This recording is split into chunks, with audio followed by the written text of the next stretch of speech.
Basically, Welcome to my channel. Don't forget to subscribe, like, share.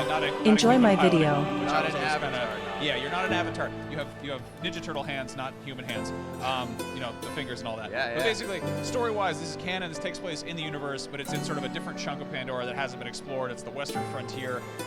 We're expecting to see kind of like wide open grasslands and some like weird, you know, spooky forests and stuff. But it's probably not going to intersect too much with what happens in the actual movies. That said, in the universe, basically, you play as a sort of a Navi child who gets kidnapped by the RDA, the bad guys, you know, and there's a messed up program where they're trying to train the Navi kids to use human weaponry so they can kill other Navi.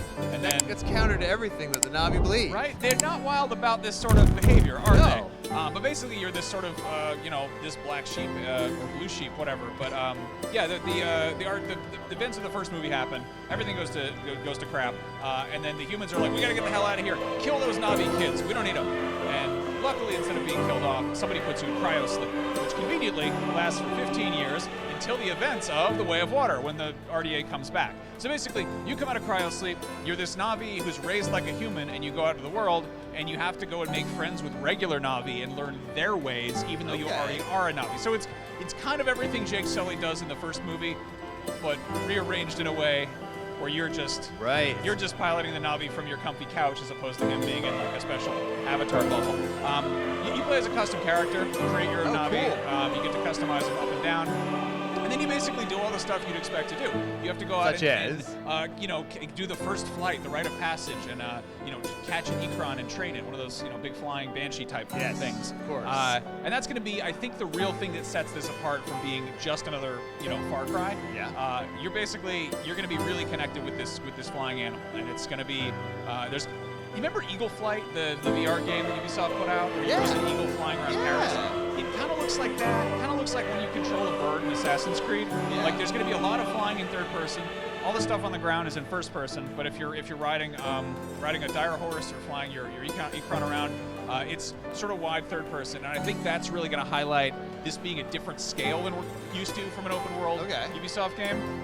That said, a lot of familiar stuff here. There's going to be outposts, there's going to be crafting, there's going to be resource gathering, there's going to be, you know, there's animals to hunt, there's humans to fight.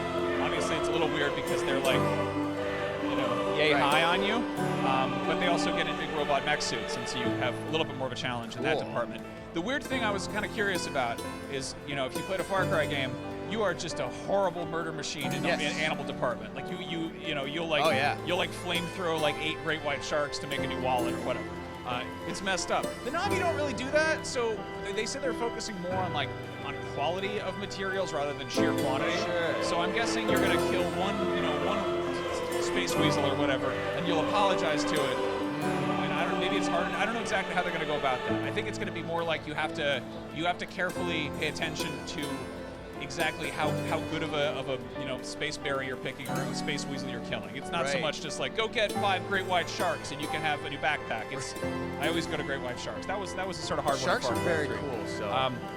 But yeah, a lot of familiar stuff here. I'm still okay with that. You know, we haven't gotten a Far Cry game since 6. This one has space dragons. It has mech suits. You know, the funniest thing, the skill tree. Yeah. It's an actual tree. You go and you take your magic ponytail and you put it up in the pink thing, and then this big thing pops up. And I love that the skill tree looks like a menu for like a wellness spa. Like it's all the usual Far Cry skills, like doing, you know, silent takedowns, and you know, you can kill people faster while you're swimming or whatever. But it just looks very like very. It's literal. Yeah, I appreciate it. It looks very new age. But yeah, I mean, if you're the kind of person who likes Avatar and you want to play an Avatar game, this looks like a pretty safe bet. Well, it sounds to me, I mean, you're saying it's like a Far Cry. It sounds to me like if you just like a Far Cry game, you're gonna dig this. Yeah. My question is, you said that these were kids raised to do human weapons. Does that mean you're wielding human weapons? Bingo. So if you couldn't guess from the B-roll you're showing, yes, you get human weapons. You get big old shotguns, machine guns, bazookas, all that good stuff.